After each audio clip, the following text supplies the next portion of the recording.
యోసేపు అను ఒక వ్యక్తి ఉండెను. ఇతనికి అపోస్తులు హెచ్చరిక పుత్రుడని అర్థమిచ్చే బర్నబాను పేరు పెట్టారు. ఇతడు భూమి గలవాడై ఉండి దానిని అమ్మి దాని వెల తీసుకొని వచ్చి అపోస్తుల పాదముల దగ్గర పెట్టాడు. హల్లెలూయా, హల్లెలూయా చెప్తామా గట్టిగా, హల్లెలూయా.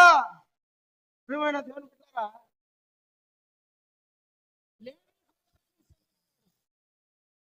అతని పేరు యోసేపు. యోసేపు అనే ఒక మనుషుడు ఉన్నాడు. లేవి గోత్రం అంటే యాజకుని కుటుంబానికి చెందినవాడు. అతని గోత్రం ఏంటంటే యాజకుల గోత్రం. లేవీలు ఎవరంటే యాజకుడు దేవుడు వాళ్ళని సపరేట్ చేసుకున్నాడు. యాకోబుకు 12 మంది కొడుకులు. నా వైపు సెల్ ఫోన్ కాదు వస్తాల్సింది, నా వైపు చూడాలి.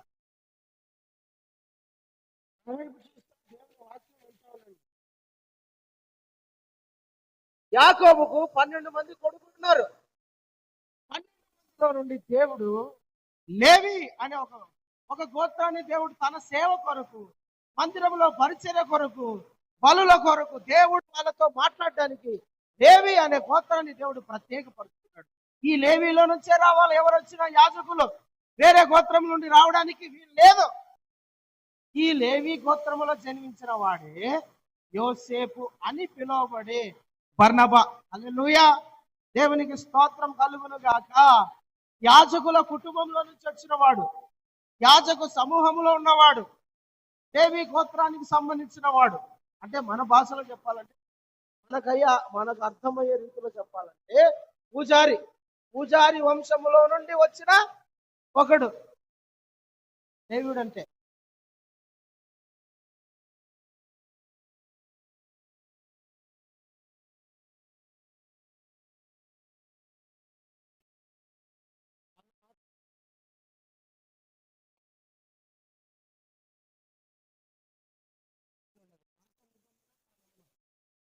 వాళ్ళలో నుండి దేవుడు అంట. యోసేపు వాళ్ళలో నుండి దేవుడు వారు.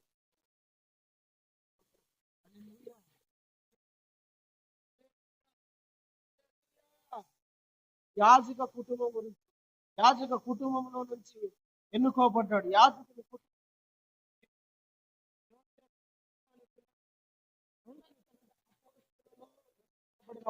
అపోస్తుడు. ఒకటి లేవి గోత్రానికి చెందిన వాడు, 2 అపోస్తులలో నుండి అపోస్తులుగా పిలువబడిన వాడు. అపోస్తులు అంటే ఎవరంటే యేసయ్య ఎన్నుకున్న వ్యక్తి. యేసయ్య తన సేవ కొరకు ఎన్నుకున్న. పాత నిబంధనలో దేవుని మందిరంలో యాజకత్వం చేసే యాజక కుటుంబంలో జన్మించిన ఈ వ్యక్తిని యేసయ్య తన సేవ కొరకు పిలుచుకున్నాడు. తన సేవ చేయాలని, సువార్త ప్రకటించాలని, అన్యజనులను యూదుల మధ్య మాత్రమే 12 గోత్రాలకు మాత్రమే అక్కడ దేవుని పక్షంగా సేవ చేస్తాడు. అపోస్తుడు అన్యజనులకు, భూమి మీద ఉన్న సకల జాతి ప్రజలకు సేవ చేయాలా, సువార్త చేయాలా, పరిచయం చేయాలా, దేవుని ప్రకటించాలా. ఒక జాతి ప్రజలకే యాజకత్వంలో ఉన్న వ్యక్తిని తీసుకొచ్చి సర్వ భూమి మీద, సర్వ గోత్రాలు, భూమి మీద సకల జాతి ప్రజల కంటే దేవుడు అతను ఒక సువార్తికుడిగా, అపోస్తులుగా ఎన్నుకున్నాడు. దేవునికి స్తోత్రం, హల్లెలూయా, హల్లెలూయా. దేవుని కొరకు నమ్మకంగా ఉంటే, యేసయ్య కొరకు నమ్మకంగా నువ్వు సేవ చేస్తా ఉంటే, యేసయ్య కొరకు నువ్వు నమ్మకంగా జీవిస్తూ ఉంటే, వాక్యానుసారంగా బ్రతుకుతా ఉంటే, పరిశుద్ధతను నువ్వు కాపాడుకుంటే, నా దేవుడు మన ప్రభు నిన్ను లోకమంతటికి సాక్షికరంగా వాడుకుంటాడు. నీ బంధువుల మధ్యనో, నీ రక్త సంబంధికుల మధ్యనో కాదండి.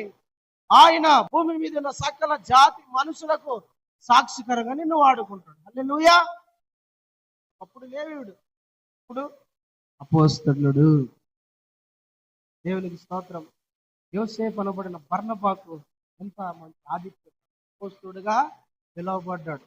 యేసయ్య శిష్యులలో ఒకడిగా పిలువబడ్డాడు. ప్రపంచంకు సువార్త అందించే వ్యక్తిగా పిలువబడ్డాడు. అద్భుతాలు చేసే వ్యక్తిగా, దయ్యాలను వెళ్ళగొట్టే వ్యక్తిగా, రోగాలను స్వస్థపరిచే వ్యక్తిగా, రక్షకుల్ని పరిచయం చేసే వ్యక్తిగా, ఇదిగో దేవుడు శరీరధారి అయి మన మధ్యకు వచ్చి 33.5 సంవత్సరం బతికి కల్వరి శిలువలో మరణించి 3వ దినంలో తిరిగి లేచి ఆరోహణమైపోయి మళ్ళా రాబోతున్నాడని చెప్పేంత ఆధిక్యత బర్నబాకు. హల్లెలూయా. రెండోది, యోసేపు అని పేరు బర్నబా అని పేరు పెట్టాడు. అది ఏం పేరు? అపోస్తులు 12 మంది శిష్యులు ఆయనకి ఏం పేరు పెట్టారంటే బర్నబా. ఏం పేరు? చెప్పండి, ఏం పేరు? బర్నబా. బర్నబా అను మాటకు అర్థం అంటారా? హెచ్చరిక పుత్రుడు. పుట్టినట్లు ఉంటది ఆదరణ పుత్రుడు. ఏం పేరు? ఆదరణ పుత్రుడు. పేరుకు తగినట్టుగా అతడు చేస్తుండే పనులను బట్టి, అతను చేసే కార్యాలను బట్టి అతని పేరు పెట్టాడు అపోస్తులు. అయ్యే బాబు, నీకు యోసేపు అనే పేరు కరెక్ట్ కాదు, కానీ నీకు ఒక పేరు పెడతాం, మేమందరం కలిసి నీకు ఒక పేరు పెడతాం. నిన్ను యోసేపు యోసేపు అని చెప్తాను కదా. యోసేపు కాదు ఈరోజు నీ పేరు ఈ రోజు నుంచి బర్నబా అని పెడతాం. ఎందుకంటే ఈ వ్యక్తి అంట హెచ్చరిక పుత్రుడు, హెచ్చరిస్తాడు. తర్వాత ఆదరించేవాడు, యేసయ్యను నమ్ముకున్న వ్యక్తి, యేసయ్యను విశ్వసించిన వ్యక్తి, యేసయ్యను హృదయంలోకి చేర్చుకున్న వ్యక్తి అంట ఎలా ఉండాలి తెలుసునా? హెచ్చరించువాడుగాను ఆదరించువాడుగాను ఉండాలి. ఎట్లుండాలా? హెచ్చరించువాడిగా ఉండాలా, ఆదరించేవాడిగా ఉండాలా, హెచ్చరిక చెయ్యాలా. అదో అటు సైడ్ వెళ్తే ప్రమాదం అని చెప్తారు కదా హెచ్చరిక. అట్లనే హెచ్చరించేవాడు, హెచ్చరిక చేసేవాడు, జాగ్రత్త, ఇట్లా బ్రతకడము దేవునికి ఇష్టం లేదు, ఇట్లా బ్రతకడం దేవునికి నచ్చదు. హెచ్చరిక చేసేవాడుగా ఉండాలి క్రైస్తవుడు. Praise the lord. నీ కంటికి పాపం చేసేవాళ్ళు కనపడితే ఊరగా ఉండకూడదంట, హెచ్చరించాలని దేవుని వాక్యం చెప్తాంది. పాపము చెయ్యువాడు నీకు కంట కనపడితే, నీ దగ్గర ఉంటే, నీకు ఆ సమాచారం వినపడితే నువ్వు హెచ్చరించాలని దేవుని వాక్యం చెప్తా. యాకోబు పత్రికలో ఒక మాట ఉంటుంది, మేలు ఎరిగియు చెయ్యని వానికి పాపము కలుగునంట. మేలేంది? ఒక వ్యక్తి పాపములో జీవించడం మేలు కాదు, ఆ వ్యక్తి పాపములో నుండి విడిపించబడ్డం ఆ వ్యక్తికి మేలు. హెచ్చరించాలా? ఈ వ్యక్తి హెచ్చరిక పుత్రుడు. ప్రార్థన చేసుకో. ఎందుకు ప్రార్థన చేసుకోవడంలా? ప్రార్థన చేసుకోకుండా బలహీనం, ప్రార్థన చేసుకోకుండా శోధనలో పడతావు, ప్రార్థన చేసుకోకుంటే నువ్వు చిక్కులలోకి వెళ్ళిపోతావు, ప్రార్థన లేకపోతే నువ్వు బలహీన పడతావు, ప్రార్థన లేకపోతే నువ్వు దేవునికి దూరం అవుతావు, ప్రార్థన లేకపోతే నీ ఆత్మీయ జీవితం కట్టబడదు. ప్రార్థన చేసుకో. ప్రార్థన జీవితంలో నువ్వు సరిగ్గా లేవు.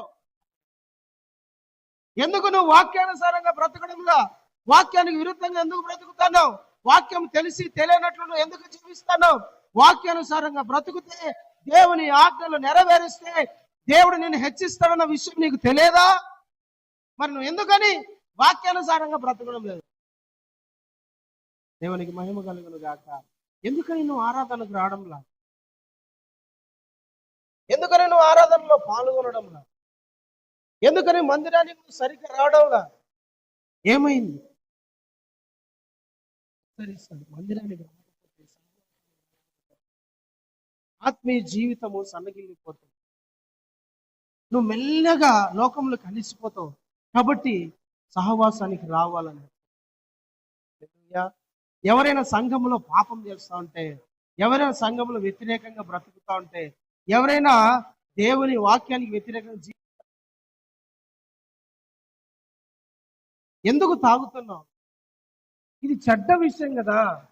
దీనివల్ల నువ్వు నరకానికి వెళ్ళిపోతావు. నీకు చెడు విషయము, సంఘానికి చెడ్డ, నీ కుటుంబానికి చెడు, అవసరమైంది అని హెచ్చరిక ఆదరణ కలుగు. హల్లెలూయా, హల్లెలూయా. ఎవరైనా బాధలలో ఉంటే వాళ్ళ దగ్గరికి వెళ్ళి ఓదార్చేవాడు, ఎవరైనా ఇబ్బందులలో ఉంటే వాళ్ళకి వెళ్ళి సహాయం చేసేవాడు, ఎవరికైనా కష్టంలో ఉంటే వాళ్ళ కష్టాలను తెలుసుకొని వాళ్ళతో మాట్లాడేవాడు, వాళ్ళని ఆదరించేవాడు. కన్నీటిలో, దుఃఖంలో, బాధలో ఉంటే వాళ్ళని వెళ్ళి ఓదార్చేవాడు అండి. ఆదరణ పుత్రుడు అంటే క్రైస్తవుడు ఎట్లుండాలా? దేవుని నమ్ముకున్న బిడ్డ ఎట్లుండాలా? మారు మనసు పొంది బాప్తిసం పొంది సంఘంలో చేర్చబడిన వాడు ఎట్లుండాలా? ఒకడు హెచ్చరించేవాడిగా ఉండాలా, ఒకడు ఆదరించేవాడు. నాకెందుకులే అనుకోకూడదు. వాళ్ళు చేస్తున్నారులే, వాళ్ళ పాపనాలు పోతారులే, నాకెందుకులే అనుకోకూడదు. క్రైస్తవుడు ఎవడు కూడా. అది క్రైస్తవుని లక్షణం కాదు. క్రైస్తవుని లక్షణం ఏంటంటే హెచ్చరించాలా, ఇది పాపము, ఇది తప్పు, ఇది కరెక్ట్ కాదు, ఇట్లా బ్రతకడం కరెక్ట్, ఇట్లా తిరగడం కరెక్ట్ కాదు, ఇట్లా కరెక్ట్ కాదు, దేవునికి విరుద్ధమైంది, ఇట్లా ఉండకూడదు నాన్న అని హెచ్చరించేవాడు కూడా. నాకెందుకులే అనుకోకూడదండి నీ వరకు. అది క్రైస్తవ లక్షణం కాదు. క్రైస్తవ లక్షణం ఏంటంటే హెచ్చరించాలి.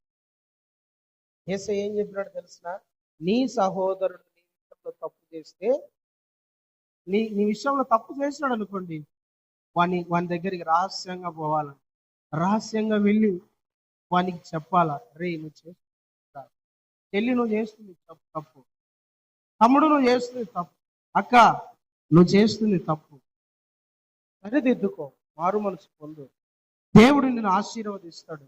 మారు మనసు పొందు, దేవుడు నిన్ను హెచ్చిస్తాడు. నీ జీవితాన్ని నువ్వు సరి చేస్తావు. అయినా వినలేదనుకోండి, అయినా వినలా, ఇద్దరు ముగ్గురిని సంఘ పెద్దలు లేదా సాక్షిగా ఉండటానికి వెళ్ళి చెప్పాలా, తప్పురా నాన్న, అట్లా ఉండకూడదురా, అట్లా ఉండకూడదు చెల్లి, అట్లా బ్రతకూడదు అమ్మా, అట్లా మాట్లాడకూడదు, అట్లా ప్రవర్తించకూడదు, అందరి ముందర నువ్వు ఎట్లుంటే అట్లా ఉండకూడదు, అది కరెక్ట్ కాదు. అయినా ఈ ముగ్గురి మాట కూడా వినలేదు. సంఘం ఎదుట హెచ్చరించాలి. సంఘం ఎదుట కూడా వినలేదంటే అన్యునిగాను కుంకరిగాను ఎంచాల. వాడు పనికిరాడు దేవునికి. మనం ఏం చేస్తామంటే ముందే ఎంచుతాం, పనికిరాదు. దేవుడు అంటాడు హెచ్చరించి. హల్లెలూయా, హల్లెలూయా, దేవునికి స్తోత్రం. ఈ బర్నబా ఎవరంటే ప్రేమ దేవుని బిడ్డలారా, హెచ్చరిక పుత్రుడు. రెండోది ఆదరించేవాడు. ఎలాంటి వాడు?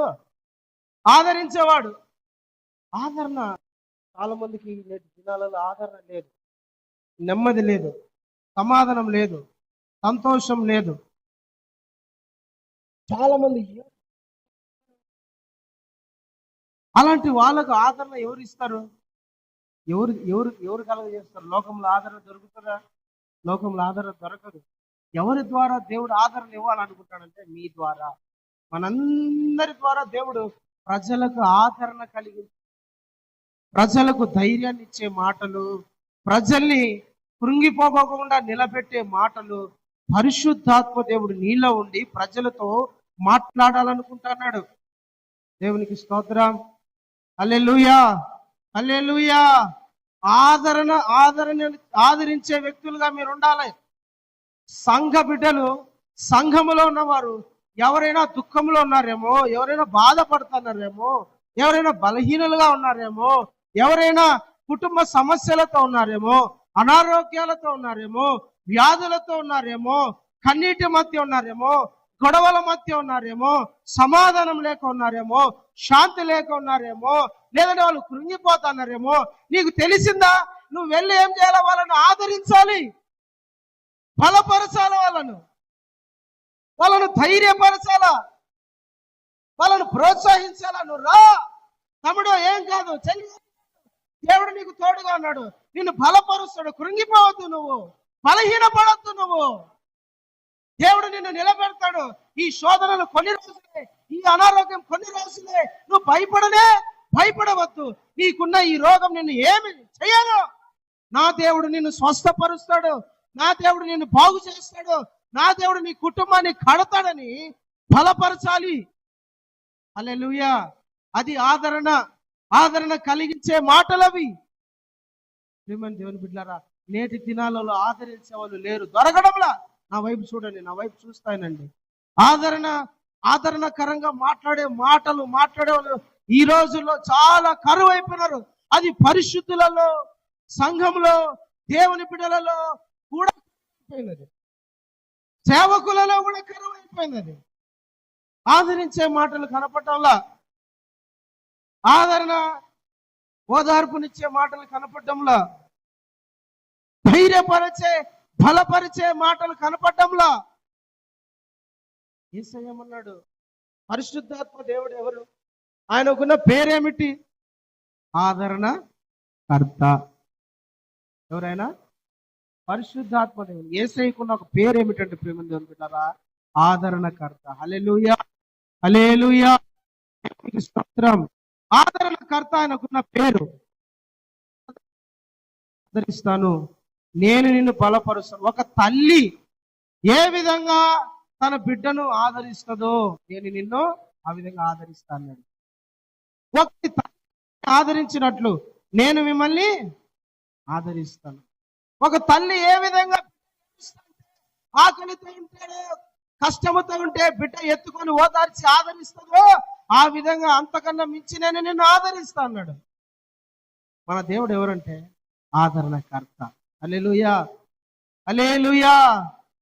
ఆదరణకర్త. నేను మనల్ని ఆదరించు, మనల్ని బలపరచు. ఆయన ఎప్పుడు మనల్ని తోసాడు. నా యొద్దకు వచ్చేవారు నేను ఎంత మాత్రము తోసివేయను అన్నాడు. నేను గాలితో వాళ్ళని పిలుచుకుంటా అన్నాడు. ఒక వాక్యం ఉంది, అద్భుతమైన మాట. యెషయా గ్రంథంలో నాకు ఆ రెఫరెన్స్ గుర్తురావడం. ఒక మాట ఉంది, వాళ్ళు లోబడని ప్రజలని తెలిసి కూడా నా చేతులు చాపి పిలుస్తున్నాను. లోబడనొల్లని ప్రజలని తెలిసి కూడా, అంటే మాట వినరు, మాట వినే స్వభావం వారిలో లేదు, అస్సలు మాట వినరు. అయినా కూడా దేవుడంట చేతులు చాచి దినమెల్లా వాళ్ళు నా దగ్గరకు వస్తారేమని ఎదురు చూస్తా ఉన్నాడు. హల్లెలూయా, దేవునికి స్తోత్రం. ఆదరించే వాడికి ఉండాల్సిన మనసు, ఆదరించే వాడికి ఉండే మనసు మన దేవునికి. నేను ప్రకటిస్తున్న, నేను నమ్మిన, నేను ఆరాధిస్తున్న దేవుడు ఆదరణకర్త. ఆయన చేతులు ఇట్లా చాపి రోజంతా నీ కొరకు నా కొరకు ఎదురు చూస్తూ ఉంటాడు. మనం ఎన్నోసార్లు ప్రార్థన చేయకుండా మానుకున్నా, ఎన్నోసార్లు ఆయన నిర్లక్ష్యం చేసినా, ఎన్నోసార్లు ఆయన మాటకు నిర్లక్ష్యం చేసినా కూడా అయినా సరే మన కోసం చేతులు చాచి రాబిడ్డ అంటాడు, కానీ తోసాడు ఆయన. అందుకని ఆయనకున్న పేరేంటి? ఆదరణకర్త. ఆదరించువాడు, బలపరచువాడు, సమాధానకర్త ఆయన. హల్లెలూయా, హల్లెలూయా. ఇప్పుడు ఆయన నమ్మిన బిడ్డలు ఎలా ఉండాలంట? ఆదరించు వారిగా ఉండాలి, ధైర్యపరచు వాళ్ళగా ఉండాలి. ఏం కాదులే, ధైర్యంగా ఉంటుంది, నా దేవుడు ఏం కాదు, ఇవన్నీ భయపడద్దు, ఈ కన్నీటన్నిటిని ఒకరోజు పోతాయి. ధైర్యపరిచి ఆదరించే బిడ్డలుగా నా ప్రభు మీ అందరినీ మార్చునుగాక. హల్లెలూయా. నా ప్రభు మీ అందరి హెచ్చరిక పుత్రులుగా, పరిశుద్ధాత్మ దేవుడు ఆదరణ పుత్రులుగా మార్చునుగాక. ఆమేన్. నీ దగ్గరికి ఏదైనా ఒక సమాచారం వస్తే నువ్వు ఆదరించాలి, అంతేగాని అలా వాళ్ళని కృంగతీయకూడదు. బాధలలో ఉన్న వారిని ఇంకా బాధ పెట్టకూడదు. ఏడుస్తున్న వాళ్ళ దగ్గర పోయి ఇంకా ఏడిపించకూడదు. కష్టాలు ఉన్న వాళ్ళ దగ్గర పోయి ఇంకా కష్టాల పాలు చేయకూడదు. వాళ్ళని బలపరచాలా, వాళ్ళని ధైర్యపరచాలా, వాళ్ళని ప్రోత్సహించాలా, తల్లి ఒడిలో చేర్చుకున్నట్టుగా అట్లా నీవు ఆదరించే వాళ్ళగా ఉండాలి. దేవుడు అట్లా నిన్ను బలపరచునిగా. హల్లెలూయా, హల్లెలూయా. ఇంకొకటి ప్రేమను దేవుని బిడ్డలారా, ఈ వ్యక్తి బహు ఆస్తిపరుడు, చాలా ఆస్తిపరుడు. ఈ బర్నబా చాలా ఆస్తి ఉంది, చాలా పొలం ఉంది, చాలా డబ్బు గలవాడండి, చాలా ఆస్తిపరుడు. అక్కడే రాయబడింది, బర్నబా అంట బహు భూమి గలవాడు, భూమి గలవాడు అని రాయబడింది. ప్రైజ్ ది లార్డ్, హల్లెలూయా. ఆ కాలంలో ఆస్తి అంటే భూములు లేదా బంగారు, చరాస్తులు, స్థిరాస్తులు, ఇవే భూమి లేదా బంగారు. అవి ఎప్పుడు కూడా అట్లా ఉంటాయి, విలువ ఏం తగ్గిపోద్దాని. బంగారుకు తర్వాత భూమికి విలువ ఎప్పుడు స్టాండర్డ్గా మ్యాక్సిమం అట్లా ఉంటుంది. మిగతా అన్నిటి పోతా ఉంటాయి, బండ్లు, కార్లు, ఇవన్నీ కూడా ఏమవుతుంది, అప్ అండ్ డౌన్. ఈ బర్నబా అనే వ్యక్తి ఆస్తి గలవాడు. హల్లెలూయా, హల్లెలూయా. ఆస్తి గలవాడండి. ఈ ఆస్తిని అంతా అమ్మేసి, తనకున్న భూమిని అమ్మేసి, అపోస్తుల ఆ భూమికి వచ్చిన వెల ఎంతైతే తాను అమ్మినాడో దానికి ఎంతైతే డబ్బు వచ్చిందో, దానికి ఎంతైతే ఆ అది వచ్చిందో అది తీసుకుపోయి సేవకులు అపోస్తుల పాదాల దగ్గర పెట్టేసినాడు. చదువు ఆ మాట ఒకసారి, 37 చదువు.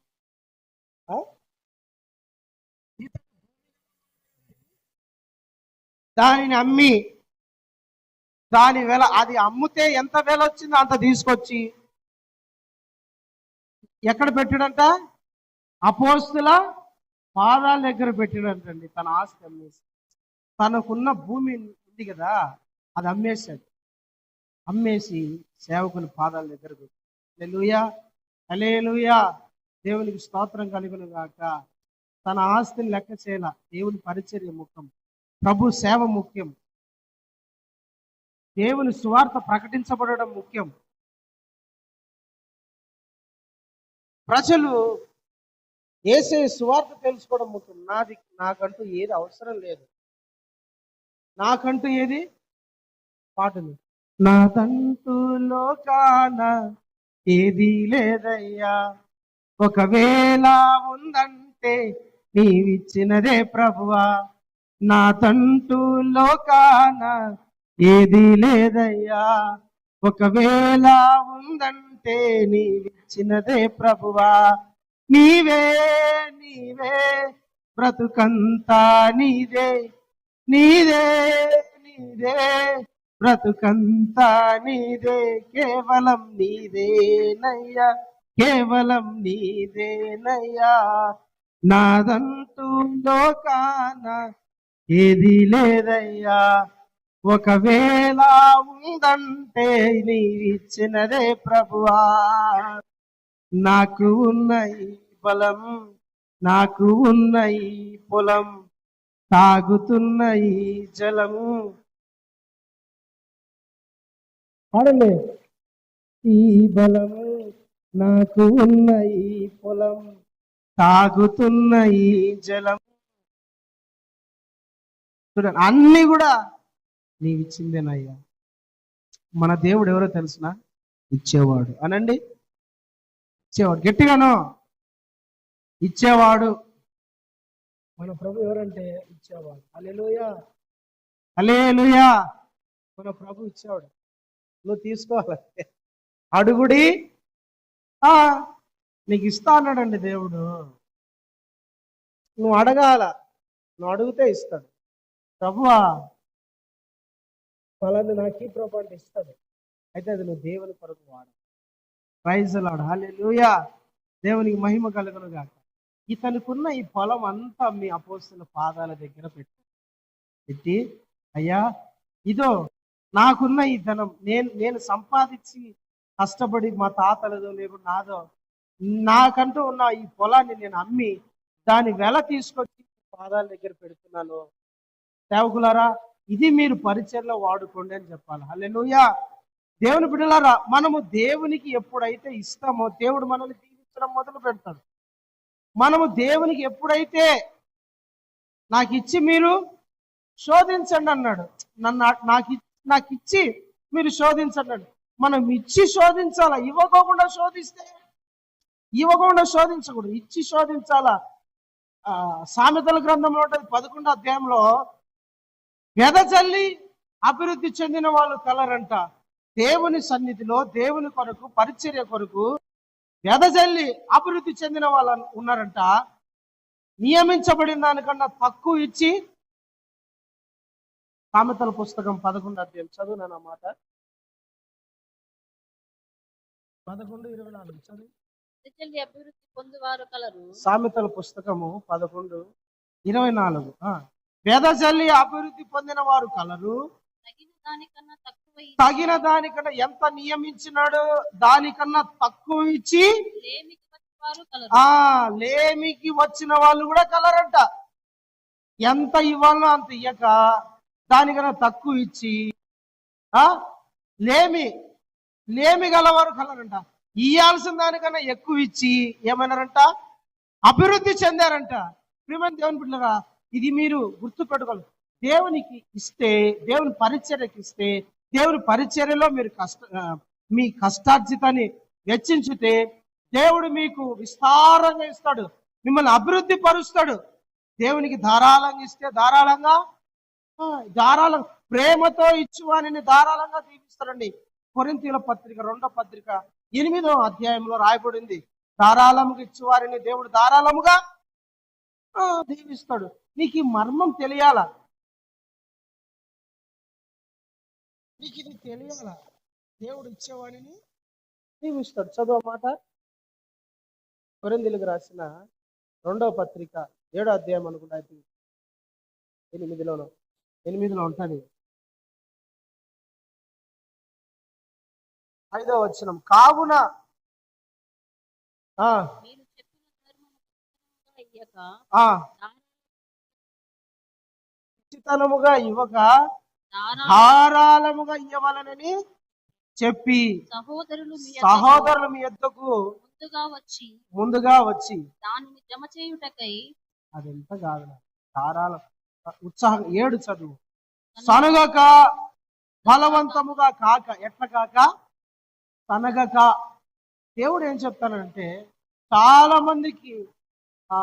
మంది భ్రమపడే విషయం ఏంటంటే, సేవకులు దశంభాగాలు చాలా మంది అపోహపడేది ఏంటంటే, దశమ భాగాలు సేవకులు తిరుగుతున్నారు అని కొంతమంది అంటారు.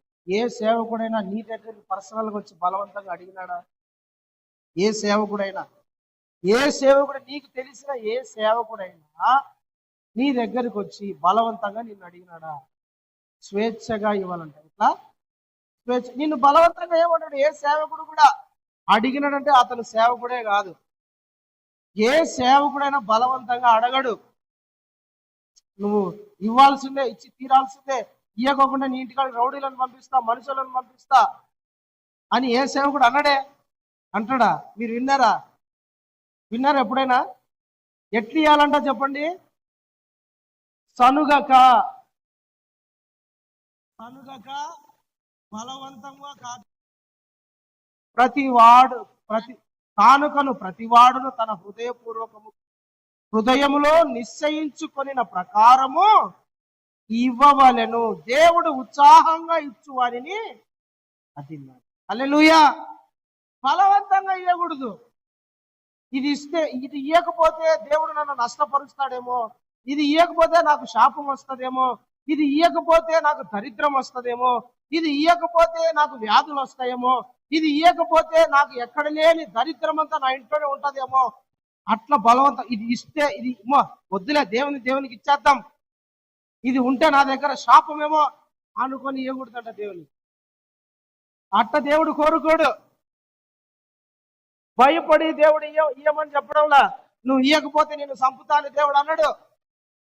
నువ్వు ఇవ్వకపోతే నాశనం అయిపోతావు అని దేవుడు అన్నాడు. నువ్వు ఇవ్వకపోతే నష్టపోతావని కూడా దేవుడు అన్నాడు.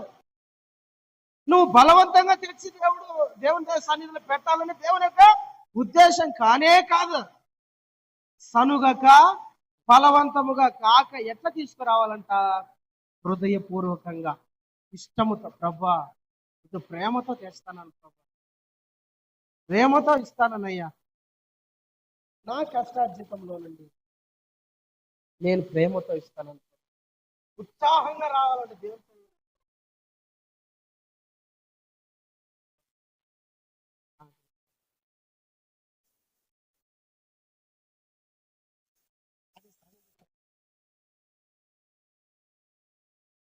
దేవుడు.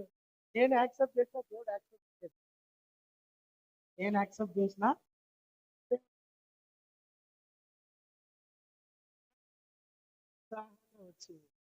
ఉత్సాహంగా దేవునికి ఇస్తే వాళ్ళని దేవునికి స్తోత్రం కలుగును గాక. ఆమేన్. కొంతమంది పిల్లలు ఉంటారు చూస్తారా, వాళ్ళ కోసం లడ్డు, చాక్లెట్లు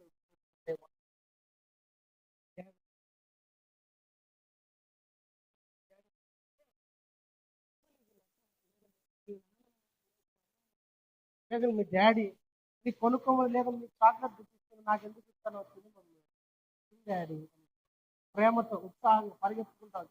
ఏడుస్తాయి. బలవంతంగా ఇచ్చేదాన్ని ఏడుస్తా, బలవంతంగా ఇస్తారు. ఏడుస్తాడు అనమాట. నాకు మమ్మీ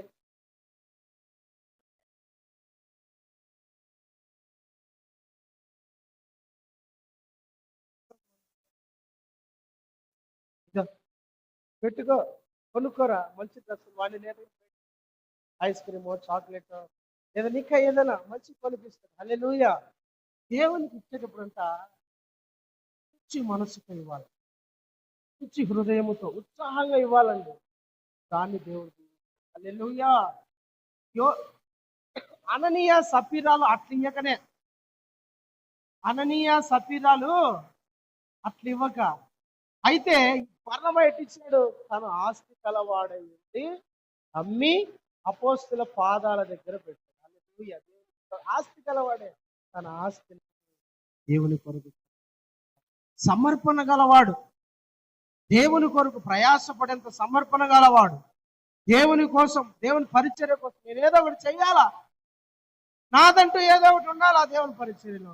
నేను ఎప్పుడు దేవుని దగ్గర నుంచి తీసుకోవడమే కాదు, కానీ నా ప్రభు నా ప్రభుని అడిగి నా ప్రభుకు నేను ఏదో ఒకటి ఇవ్వాలా, నా ప్రభుని నేను ప్రేమిస్తానడానికి గుర్తుగా, ప్రభువా ఇదిగో నా పొలమో, ఇది నా ఇల్లు, నా బిడ్డో, నా కానుకో, లేదంటే సేవకో ప్రతిష్ఠించుకుంటానయ్యా అని దేవుని కొరకు ఉత్సాహంగా ఇచ్చే మనసు రావాలా దేవుని బిడ్డలకు. హల్లెలూయా. బలవంతంగా కాదండి, దేవుడు మనకి 100% ఇస్తాడు. మనం దేవునికి కూడా దేవునికి స్తోత్రం.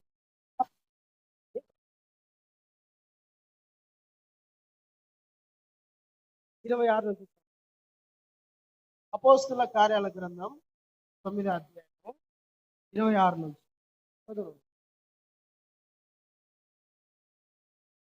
26 నుంచి, అతడు యెరూషలేములో కూడా శిష్యులతో కలుసుకొనుటకు యత్నం చేతులు గాని అతడు శిష్యుడని నమ్మక అందరూ అతనికి భయపడిరి. బర్నబా అయితే బర్నబా అతని దగ్గరికి అతన్ని దగ్గరికి తీసుకొని అపోస్తలుల యొక్క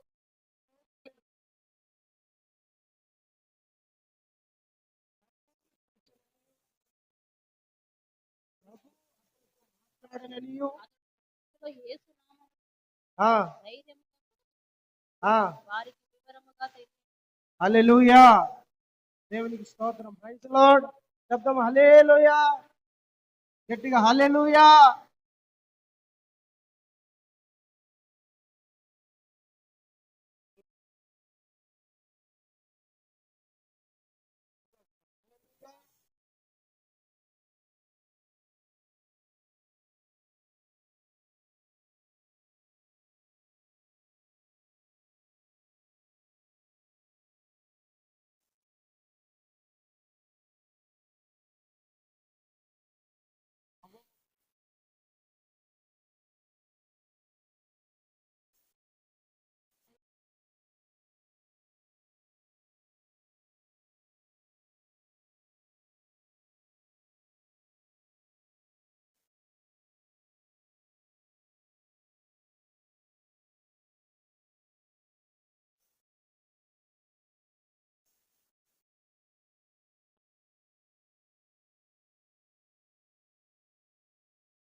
దేవునికి స్తోత్రం.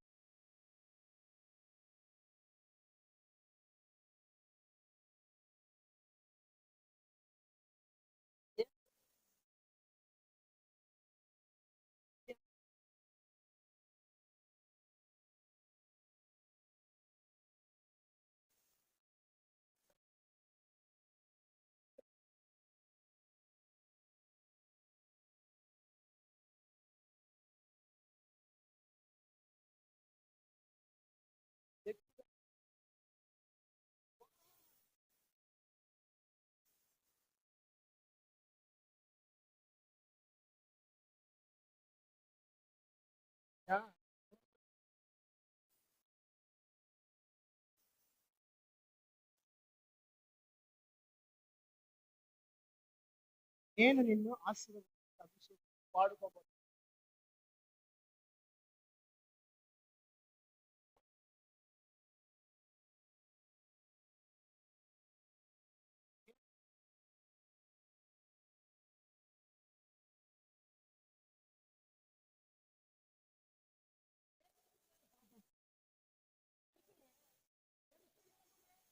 యేసు- యెరూషలేములో వాక్యం, యెరూషలేములో యేసయ్య శిష్యులు ఉన్నారని తెలుసు. సరే అక్కడికి వెళ్తే యేసయ్య శిష్యులు ఉన్నారు కదా, వాళ్ళు నాకు యేసు గురించి ఏమైనా సమాచారం చెప్తారేమో, నన్ను బలపరుస్తారేమో, ఆత్మీయంగా బలపడడానికి వాళ్ళు కొంచెం సహాయం చేస్తారు. యెరూషలేముకి వెళ్ళాడు. యెరూషలేముకి వెళ్ళి యేసు ప్రభు శిష్యుల దగ్గరికి వెళ్తే వాళ్ళు ఇతన్ని దగ్గరికి రానిచ్చుకోవడం, చాలా మంది భయపడిపోతున్నారు. ఇతని దగ్గర రానిచ్చుకోవడంలా ఇతను చూస్తేనే భయపడి కాకుంటున్నారు. ఎందుకంటే ఒకప్పుడు యేసు ప్రభు శిష్యుల్ని హింసించిన వాడు, కొట్టినవాడు, స్టెఫెన్ అనే వాడిని చంపించిన వాడు, మనల్ని జైల్లో పెట్టాలని తాకీదులు లేదంటే చట్టం తీసుకొచ్చిన వాడు ఇతడే కదా. ఇతడు మళ్ళా మన దగ్గరికి వచ్చి యేసు ప్రభు గురించి డేంజర్ పర్సన్, ఇతన్ని మన దగ్గరికి రానియద్దు. చాలా మంది శిష్యులు భయపడ్డారు. భయపడిపోయి అతని దగ్గర రానియడం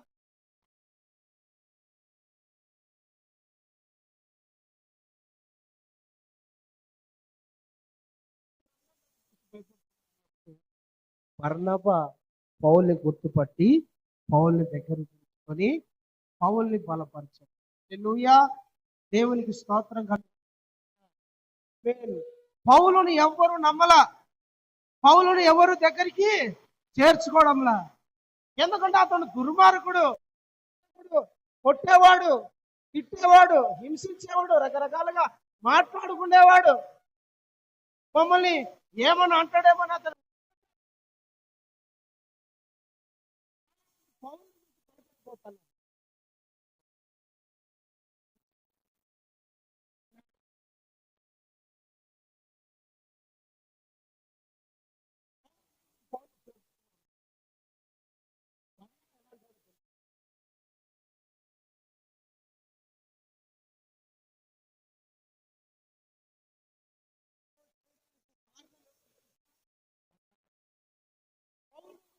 బలంగా వాడబడడానికి కారణం ఏమో తెలిసిన,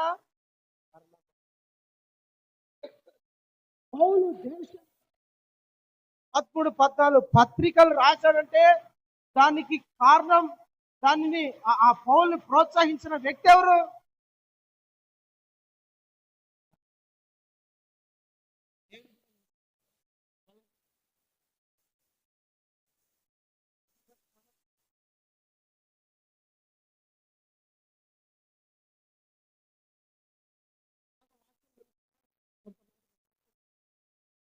దేవుని గురించి ఆసక్తిగా కొంతమందిని నువ్వు దేవుని కొరకు తయారు చేయాలా. ఎట్లయినా సరే ఒక్కరినైనా నేను దేవుని కొరకు బలంగా వాడబడే మార్చాలన్న ప్రోత్సాహపరిచే మనస్సు నీలోకి రావాలి. హల్లెలూయా, దేవునికి స్తోత్రం. Praise the lord. దేవునికి కావాల్సింది సిన్సియర్లు కాదు, దేవునికి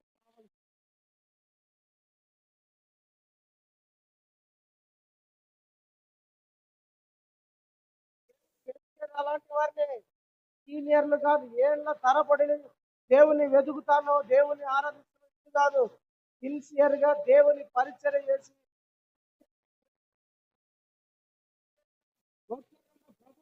తయారు చేయాలన్న వాళ్ళని దేవుడు ప్రేమిస్తే ఆశీర్వదించి బలపరుస్తాడు.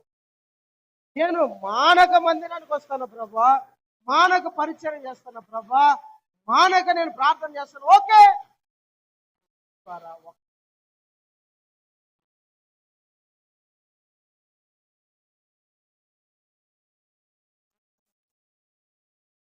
నీ ద్వారా ఒక్కడైనా దేవుని సేవకు పనికి వచ్చే వ్యక్తిగా మారినాడా?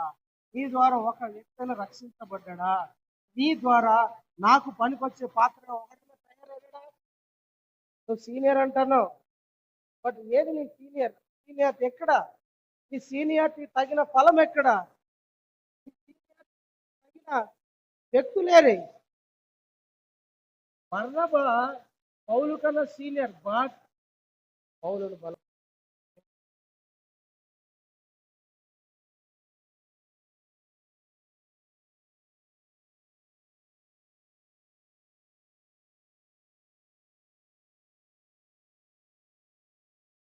ఒకడు బహుశా అత్యధికంగా వాడు సంఘం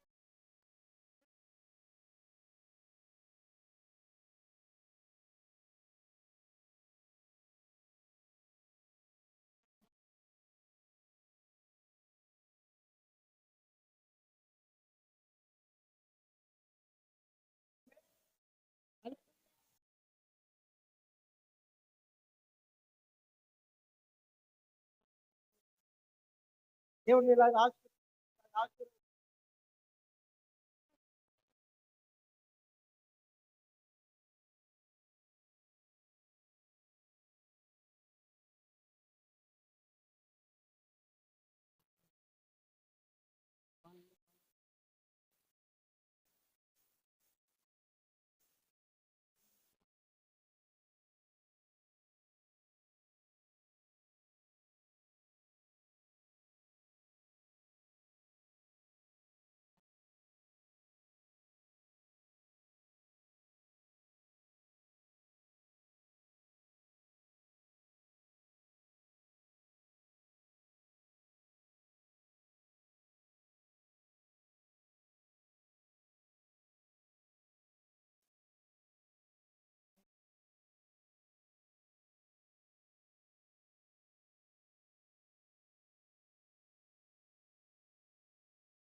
పంపిరి.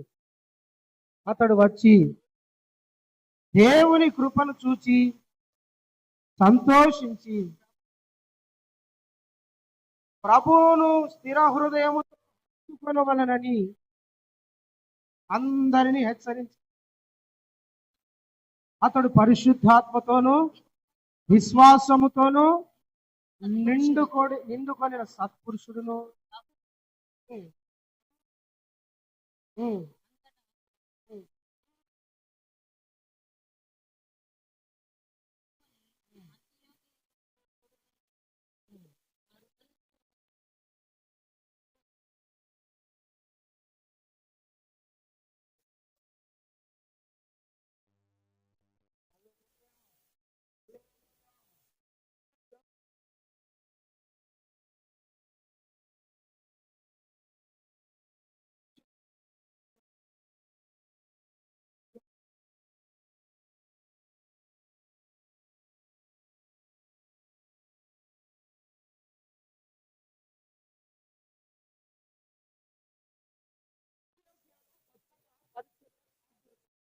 కొంతమంది స్వార్థ ప్రకటిస్తారు యేసుని గురించి. వాళ్ళు యేసయ్యని రక్షకునిగా అంగీకరించి వాళ్ళు బాప్తిజం తీసుకొని సంఘముగా కొంతమంది చేరినారు. అయితే అక్కడ ఒక మంచి సేవకుడు, వాళ్ళను నడిపించి ఒక వ్యక్తి ఉండాలని బర్నబాని సెలెక్ట్ చేస్తున్నారు. బర్నబా, నువ్వైతే అక్కడ కరెక్ట్, అదే దేవుని వాక్యం బోధించడానికి నువ్వైతే దేవుని వాక్యం యేసయ్య గురించి చెప్పు, వాళ్ళకు వాక్యం ప్రకటించి వాళ్ళను ప్రార్థనలో విశ్వాసంలో స్థిరంగా ఉండాలని వాళ్ళకు చెప్పు.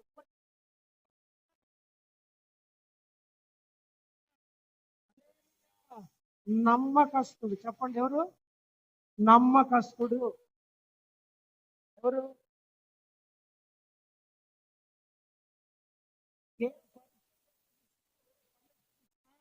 నమ్మకంగా చేసేవాడు. నేను చెయ్యను, నేను అంత దూరం పోలేను, నేను రాలేను, నా వల్ల కాదు, నాకంత స్తోమత లేదు అని చెప్పేవాడు కాదు. దేవుని పరిచర్య ఏ పని అప్పగించినా సరే నమ్మకంగా చేసే ఒక నమ్మకమైన వ్యక్తి, నమ్మకస్తుడు బర్నబా. దేవుని పరిచర్య విషయంలో వెనకడుగు వేయని ఒక నమ్మకమైన యోధుడు, నమ్మకస్తుడండి బర్నబా.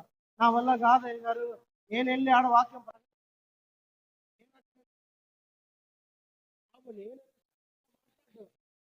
కథలు చెప్పేవాడు కాదు.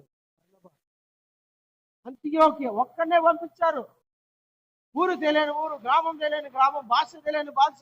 అక్కడికి వెళ్ళి దేవుని మాటలు ప్రకటించడం, అక్కడ సేవ చేయాలా, ఏం మాట్లాడుకోకుండా వెళ్ళిపోవడం. నమ్మకస్తుడు. హల్లెలూయా, దేవునికి స్తోత్రం. బర్నబా ఎవరంటే నమ్మకస్తుడు. కొత్తగా అప్పగించిన పరిచర్యను నమ్మకంగా చేసిన వ్యక్తి బర్నబా. దేవుడు నమ్మకం కొన్నిసార్లు పరీక్షిస్తాడు దేవుడు. కొన్నిసార్లు దేవుడు మాట్లాడతాడు. ఆ ఊరికి వెళ్ళి పరిచయం సరేనయ్యా.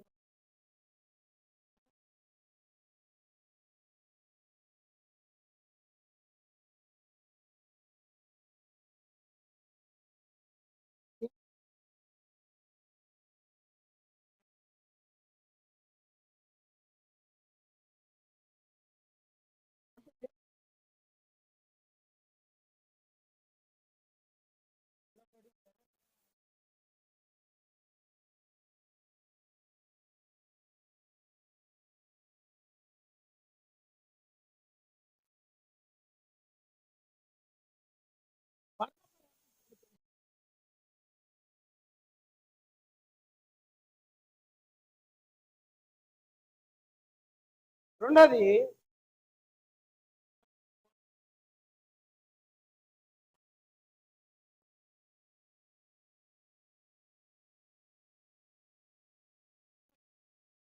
పరిశుద్ధాత్మతోను విశ్వాసముతోను మీరు ప్రభునందు స్థిరంగా ఉండండి, నిలకడగా ఉండండి. మీరు ప్రభుని స్థిర హృదయంతో హత్తుకోండి. చంచల మనస్సులాగా ఉండద్దండి. ఒక వారం అటు, ఒక వారం ఇట్లు, ఒక వారం బాగా బలమైన విశ్వాసులాగా, ఒక వారం వెనుదించే విశ్వాసులాగా మీరు ఉండకోకుండా స్థిరమైన విశ్వాసులుగా ప్రభుని హత్తుకొని ధైర్యంగా దేవునిలో నిలకడగా ఉండండి. హెచ్చరించేవాడు, బోధించేవాడు. హల్లెలూయా. ఏమైనా దేవుని బిడ్డలారా, సంఘంలో ప్రతి ఒక్కరు, ప్రభుని విశ్వసించే ప్రతి ఒక్కరు ఎలా ఉండాలి? బోధకులుగా ఉండాలి. దేవుని వాక్యం వార్త ప్రకటించే వాళ్ళగా ఉండాలి. దేవుని వాక్యము ప్రకటించే వాళ్ళగా.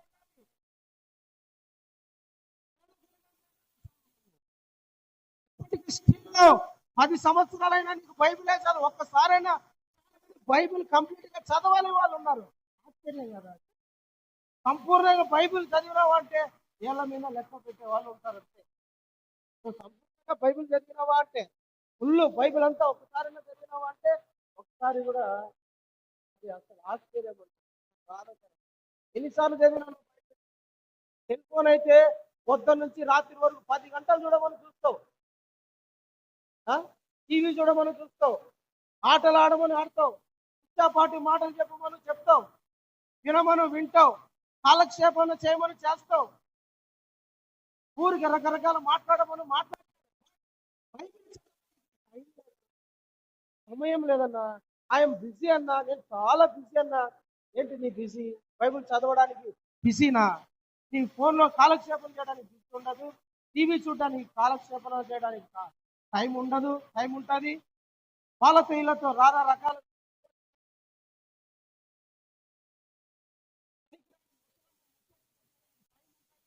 కొట్లాడుకోవడానికి టైం ఉంటుంది, తినడానికి టైం ఉంటుంది, పడుకోవడానికి నిద్ర లేకపోయినా పరుపు మీద పొర్లి పొర్లి పొర్లి పొర్లి కాలక్షేపం చేసి ఎట్లా నిద్ర నేర్చుకోవడానికి టైం ఉంటుంది. కానీ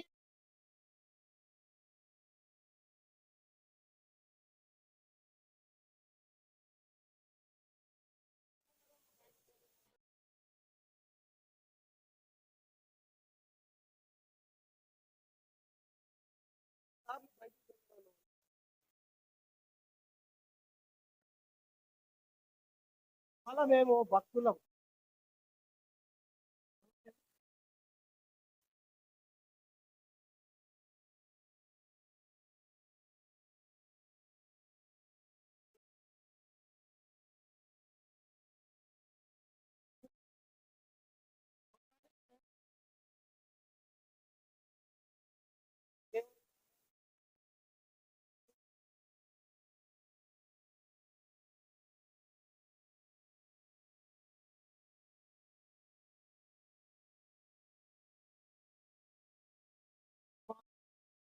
దేవుని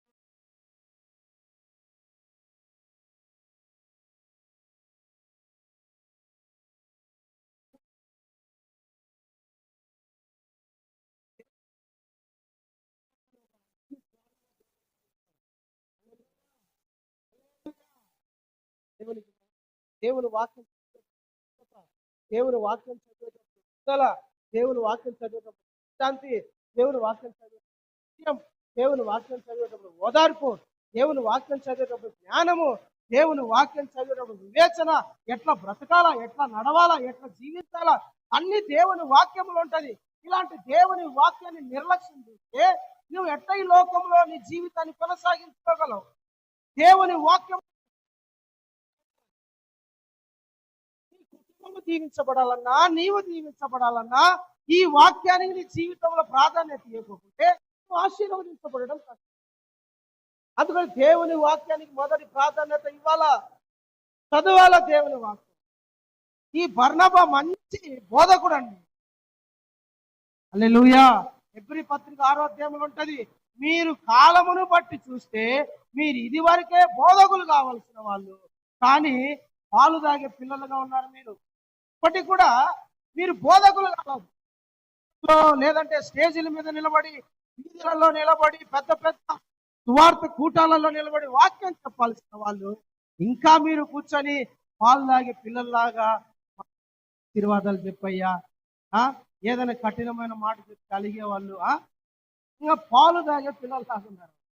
బర్నబా అయితే బోధకుడు. హల్లెలూయా. ఎప్పుడు బోధకుడు తయారవుతాడు? జ్ఞానం, దేవుని వాక్యానికి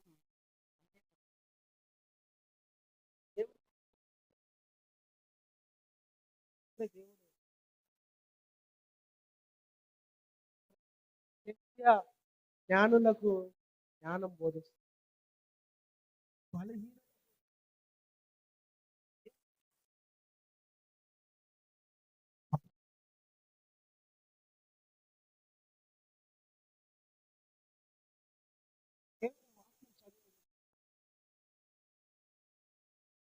లోపల రేపుతా ఉంది.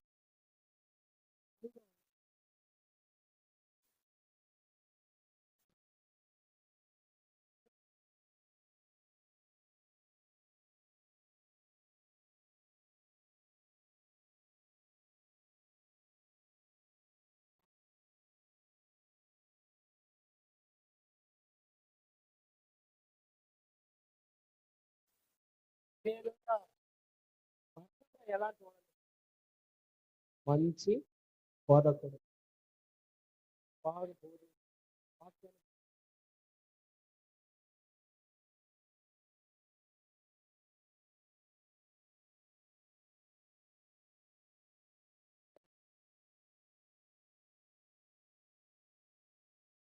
తర్వాత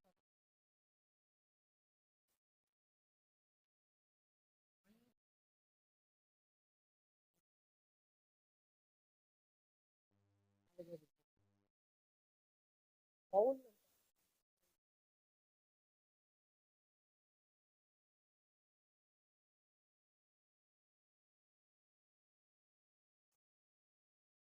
అంతియోకియాలో సంవత్సరమున్నర పౌల్ని వెతికాడంట. యాడున్నాడు పౌలు? కొత్తగా వచ్చినాడు.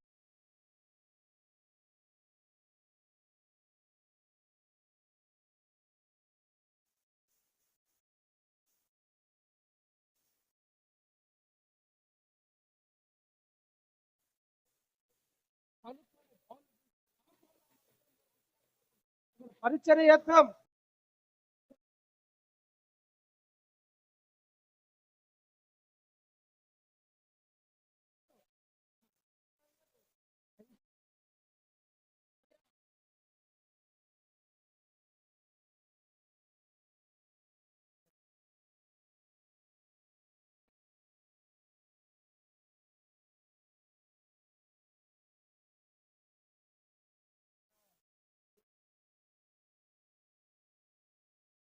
వాక్యాన్ని ముగిస్తున్నాను.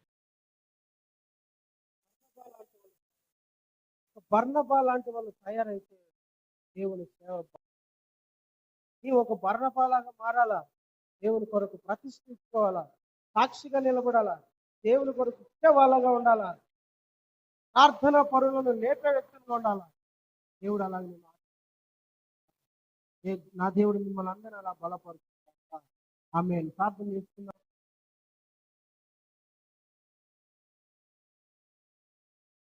ప్రార్థన అందరూ ప్రార్థన